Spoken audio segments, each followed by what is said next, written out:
Olá, estamos iniciando mais uma edição do Casa das Palavras, o programa de livros da TV Câmara. Nós estamos aqui na Caixa Cultural, um dos points de cultura mais importantes de Brasília, onde se realizam shows, oficinas e exposições, como essa daqui, que se chama Cidades em Tiras, com a obra de grandes cartunistas brasileiros. Vindo a Brasília, não deixe de dar um pulo aqui na Caixa Cultural. O poeta Carlos Drummond de Andrade era um mineirão bem reservado. Lá, de vez em quando, dependendo do jornalista, ele concedia uma entrevista. Agora, a palavra concedia aí tem tudo a ver, porque Carlos Drummond raramente abria a guarda. Agora, imagina escrever a biografia de uma figura tão fechada como Carlos Drummond de Andrade. Pois foi esse o desafio que um outro mineiro, o cronista e escritor Humberto Werneck, resolveu encarar. Nosso programa pegou Humberto Werneck bem no meio da tarefa de revirar as memórias de Carlos Drummond de Andrade, um dos maiores poetas da nossa língua portuguesa. A outra entrevista do programa é com outro escritor igualmente tímido, mas é através da literatura que ele está conseguindo superar essa timidez. O brasiliense Gabriel Marinho, aos 20 anos, já tinha publicado 2 romances e acaba de publicar mais um, este aqui, Constelação de um Céu Nublado. Pois é, o Casa das Palavras está começando, mas antes de irmos para as entrevistas, vamos ouvir o que os nossos deputados têm a dizer sobre livros.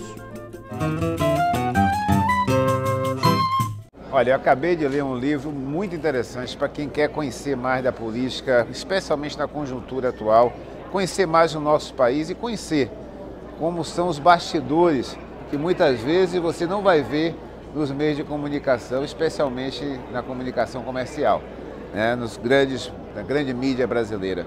O livro é A Outra História da Lava Jato, de Paulo Moreira Leite, da Geração Editorial. São 45 artigos que marcam momentos importantes desde o início da Operação Lava Jato até um período muito recente e que vai mostrar a você os bastidores, vai mostrar a você os interesses, vai mostrar a você cada um dos atores políticos, cada um dos atores sociais, como se movimentou nesse processo. Imperdível. A Outra História da Lava Jato para quem quer conhecer a verdade sobre a conjuntura política brasileira. Bom, ultimamente eu estou lendo a biografia do herói inglês e grande político europeu, Winston Churchill, uma biografia escrita pela sua neta, Celia Sandys. Um livro muito interessante que mostra a vida daquele grande líder inglês durante o período da Segunda Guerra Mundial de uma forma muito pessoal e muito humanizada. É um livro que mostra a área política, a atuação política de Churchill, a sua atuação como herói da Segunda Guerra Mundial e principalmente a sua atuação como ser humano, a sua figura como pai de família, como avô. Então é um livro que tem me chamado muito a atenção e tem me agradado muito a sua literatura. O maior objetivo do brasiliense Gabriel Marinho, autor deste Constelação de um Céu Nublado, é garantir um teto sobre a cabeça e um prato quente no final do dia. A entrevista foi feita pela repórter Fabiana Mello. Constelação de um Céu Nublado é o terceiro livro de Gabriel Marinho, nosso convidado de hoje.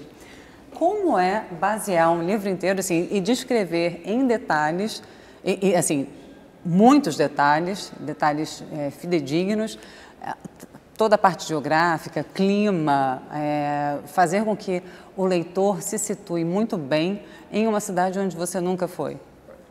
Não chegou a ser um grande desafio, porque como Londres é uma cidade muito cosmopolita, sim, é muito fácil encontrar informações a respeito na internet, mas no caso desse livro mais específico, eu me baseei muito em depoimentos de pessoas que estiveram lá ou que moram lá, blogs do tipo brasileiros em Londres, portugueses em Londres, indianos em Londres, assim, é mais para ter uma opinião um pouquinho menos formal, um pouquinho mais pessoal.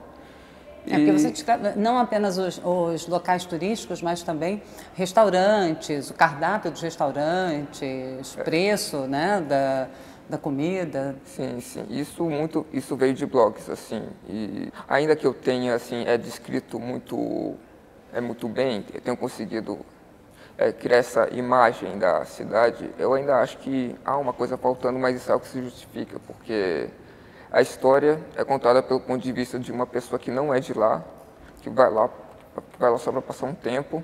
E que vai descobrindo a cidade. Exatamente. E por causa disso, e passa maior parte do tempo dele interagindo com pessoas que, assim como ele, também não são de lá, e isso justifica um ponto de vista tanto quanto genérico. Quer dizer, ele não vai ser contado a partir de uma pessoa que é da cidade, mas vai ser contado por um turista vislumbrado, uma pessoa que pode ser... E é uma experiência que é passada, inclusive, por muitos brasileiros que vão a Londres para estudar, seja mestrado ou para estudar inglês, passar um ano. Você já teve essa experiência de morar fora? Sim, sim. Eu passei os últimos 4 anos no Canadá, diga-se de passagem. E... Estudando cinema? Não, também. Que é, inclusive, a atividade do André, o protagonista. Então, a gente pode imaginar que tem muito do Gabriel no André?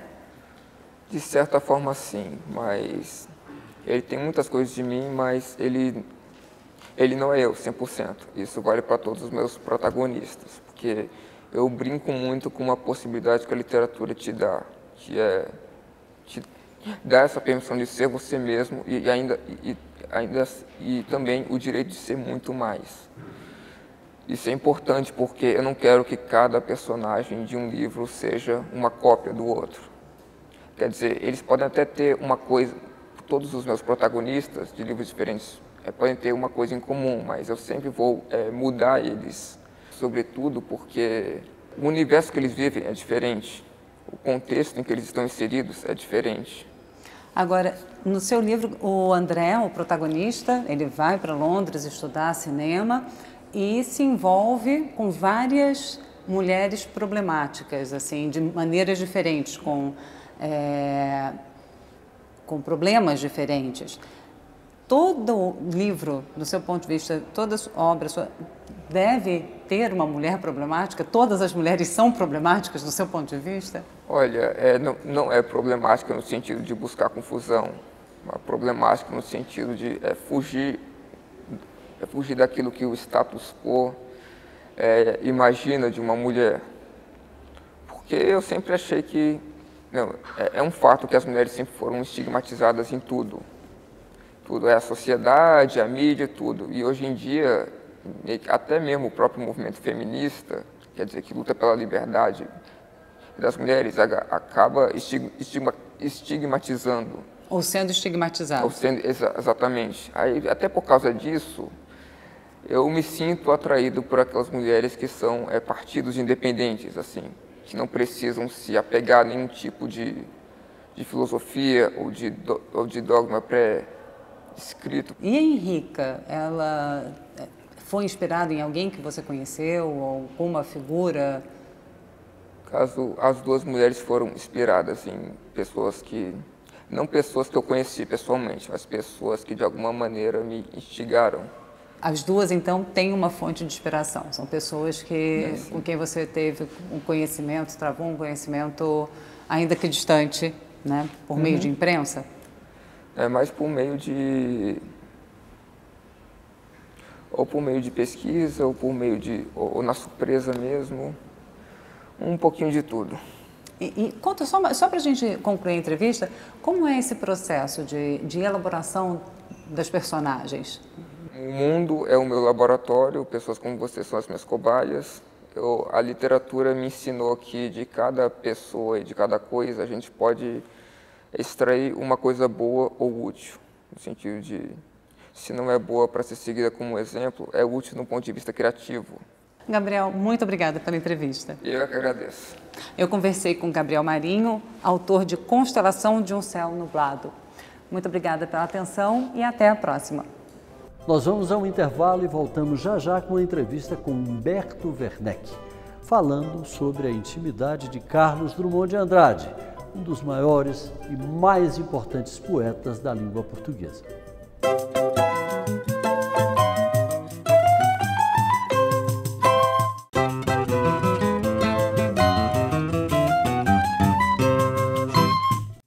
Estamos de volta com o Casa das Palavras, o programa de livros da TV Câmara. E agora uma entrevista com Humberto Werneck, escritor, cronista, articulista, biógrafo. E olha, nós flagramos o Werneck bem no meio da pesquisa que ele estava fazendo para escrever a biografia do poeta de Itabira. Vamos acompanhar.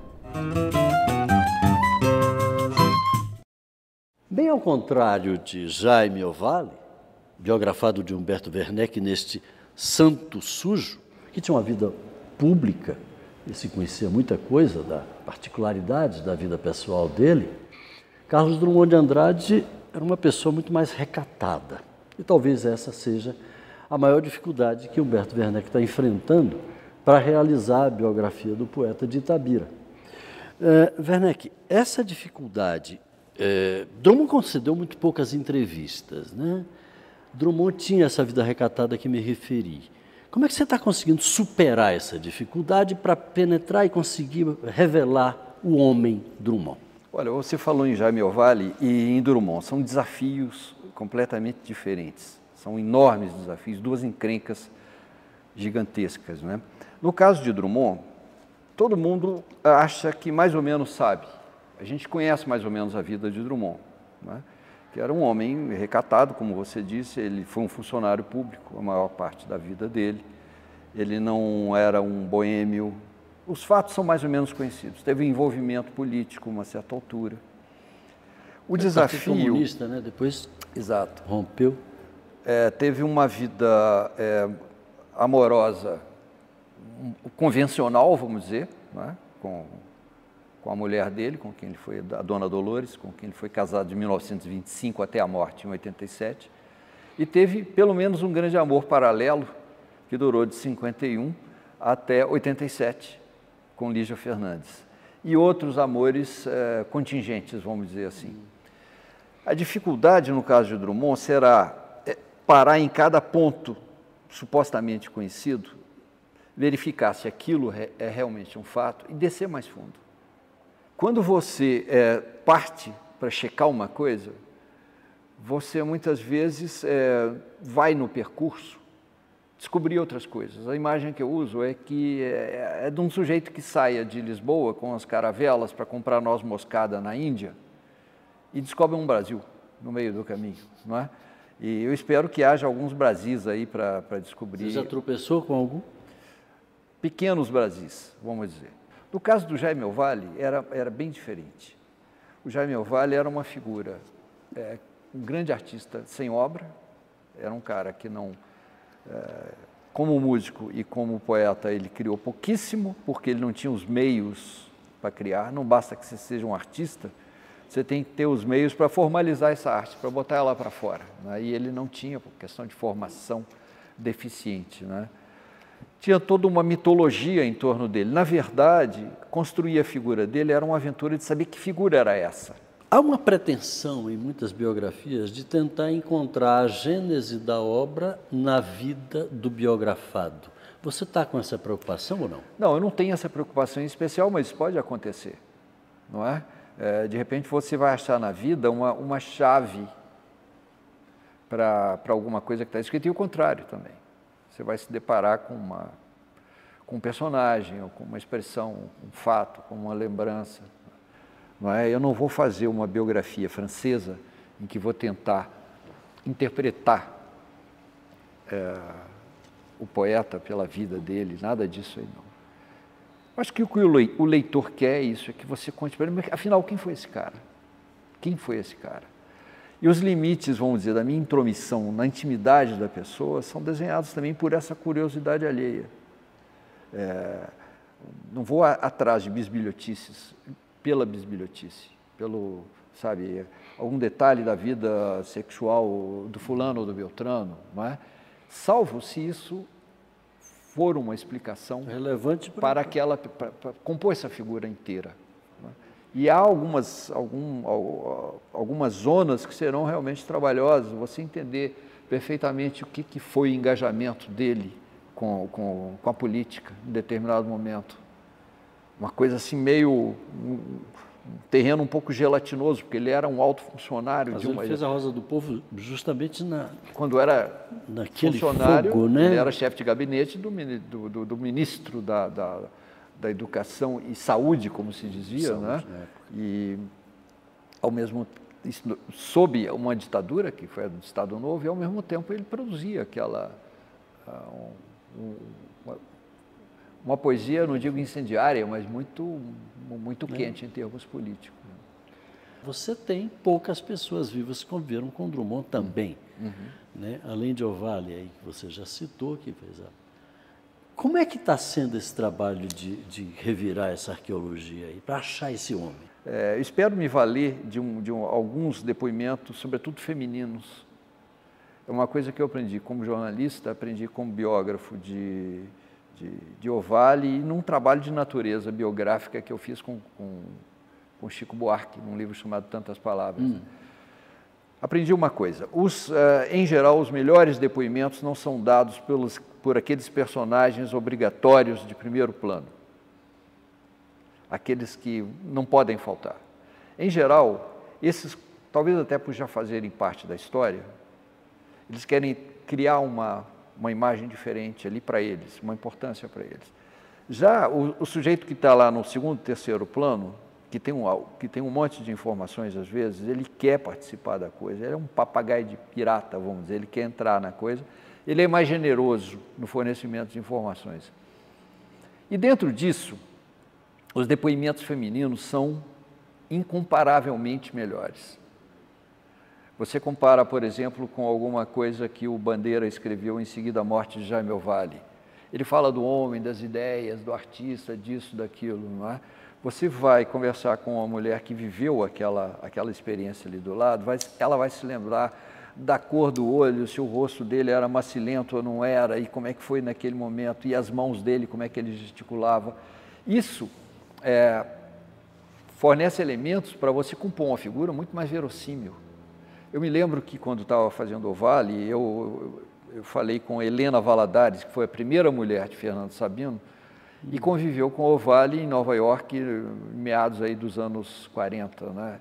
E ela disse, meu filho, eu conheci pouco Ovalle, eu convivi um tempinho com ele em Nova York, eu não sei grande coisa, eu me lembro dele, ele era um homem moreno, ele tinha uns olhos verdes, os cabelos não sei o que e tal, e aí em seguida ela surtou praticamente, né? Ela me deu um retrato do cara, eu quase que via Ovalle na minha frente, quase que...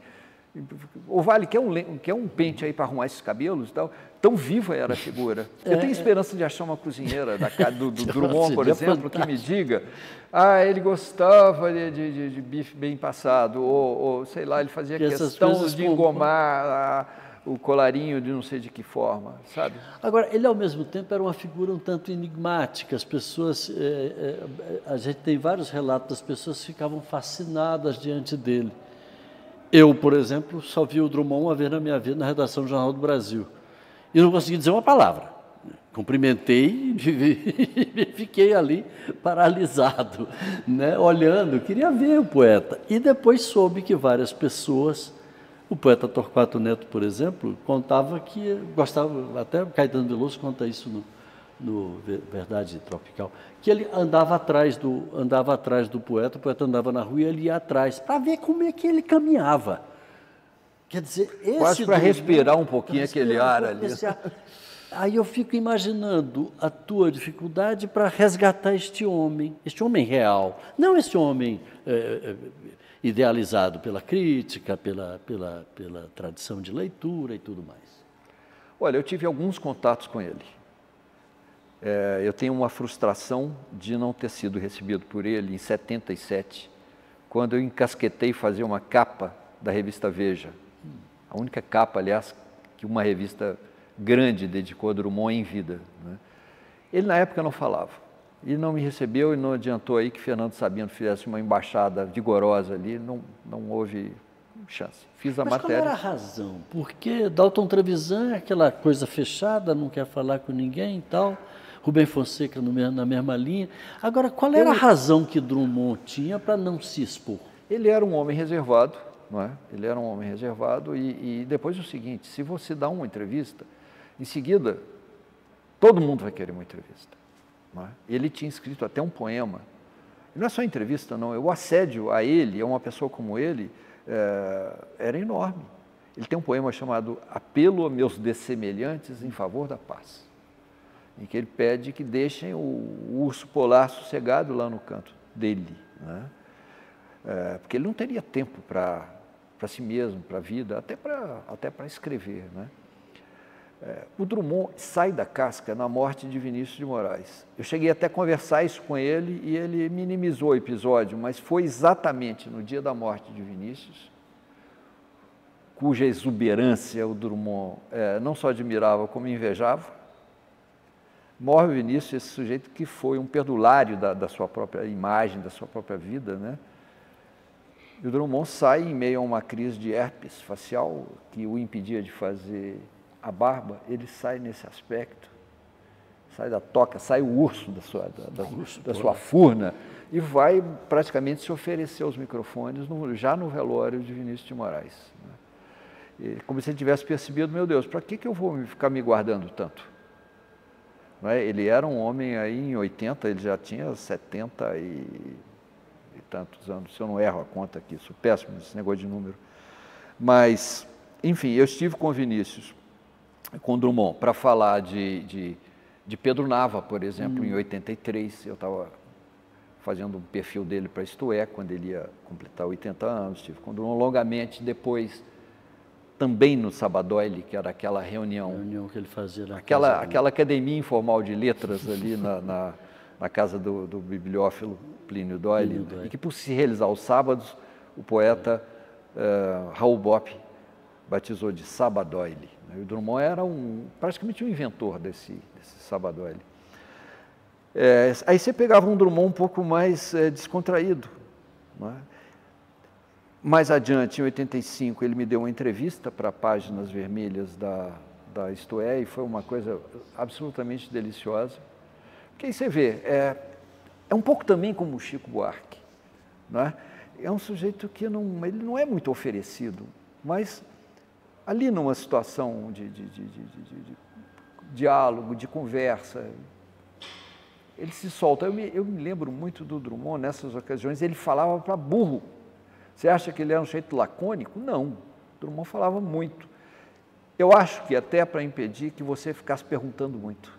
Então ele já tinha ele soltava um carretel de uma conversa. Engatilhava ali. Eu me lembro que às vezes ele abaixava a cabeça assim, segurava assim um pouco a testa, tinha aquela voz assim meio arranhada e soltava o verbo. Falava uma razoável quantidade de palavrões. É uma coisa um pouco... Olha, eu me lembro que a gente... Pouca gente sabe disso. A gente esbarrou por isso. Não era uma coisa grosseira, mas não é? A certa altura da conversa, ele surgiu no relato dele a expressão bé da merda, vai a bé da merda. Não é? E ele entrou em considerações sobre esse negócio e puxou lá uma hipótese etimológica para isso, vá beber da merda, né? Ele defendeu essa. Depois até conversei com alguns lexicógrafos e entendedores da língua, acho que isso aí é meio discutível. Mas ele falava as coisas, assim como, isso é sabido, na intimidade, sobretudo quando havia crianças, ele fazia todas as gatimonhas possíveis, ele dava uma cambalhota aos 80 anos de idade. Como é que você imagina que o biógrafo do futuro vai se virar sem dispor de cartas que já não se escrevem mais e dispondo apenas nem de e-mails? Eu tenho pena de quem não vai encontrar documento que tenha passado pela mão da pessoa. Isso não é fetichismo, não. Quando estava fazendo o Vale, na Fundação Casa Rui Barbosa, no Rio de Janeiro, eu tive nas mãos cartas de Manuel Bandeira, cartas de Vinícius de Moraes, que eles trocaram por ocasião da morte de Jaime Ovalle. Aí você tem informações que vão além do conteúdo da carta. O papel que Carlos Drummond de Andrade usava, você podia ver se o cara escrevia à mão, como é que era a letra dele, se ele datilografava, até se era uma boa datilografia ou se ele errava sempre naquele A, que saía mais fraquinho e o acento ele não punha. É estimulante. Werneck, autor de O Desatino da Rapaziada, de Santo Sujo, biografia de Jaime Ovalle, cronista do Estadão. Cronista crônico a essa altura. Crônico. Muito obrigado. Muito obrigado a você por essa visita ao Casa das Palavras. Obrigado. E nós estamos encerrando esta edição. Antes, uma olhadinha no artigo do Rafael Montes, Livrarias pra quê? Publicado no jornal o Globo. Aqui no finalzinho, ele diz assim: Neil Gaiman já disse que uma cidade não é uma cidade sem uma livraria. Podem até chamá-la de cidade, mas se não tiver uma livraria, estarão apenas enganando suas almas. O mestre não poderia estar mais certo. Por isso, nos próximos dias, não deixe de visitar sua livraria mais próxima ou, quem sabe, voltar àquela que você não frequenta há anos. E, claro, compre alguns livros e descubra muitos outros. A existência de livrarias só depende de nós, leitores com alma. Antes da gente se despedir, eu queria chamar a atenção para algumas edições do Senado, da Gráfica do Senado. São edições muito bem elaboradas, ricamente ilustradas, como essa daqui, A Presença Holandesa, a História da Guerra do Açúcar, vista por Alagoas. Ou então, livros como esse daqui, Os Arquivos do Senado, o Senado na História do Brasil, com histórias muito curiosas como essa daqui, que o bisneto de Solano Lopes está pedindo ao Brasil que devolva este canhão. É conhecido como canhão cristão porque ele foi feito com o metal dos sinos das igrejas de Assunção, lá no Paraguai. Esta edição do Casa das Palavras fica por aqui. Mande sugestões, critique, comente, anote o nosso e-mail. Casa das Palavras, tudo junto, @câmara.leg.br. Ou então ligue de graça para 0800 619 619. Nós deixamos você com uma frase do escritor português Gonçalo Tavares sobre o seu processo criativo. Entre duas palavras, escolho sempre a menor. Obrigado pela audiência, um grande abraço, boas leituras e até a próxima.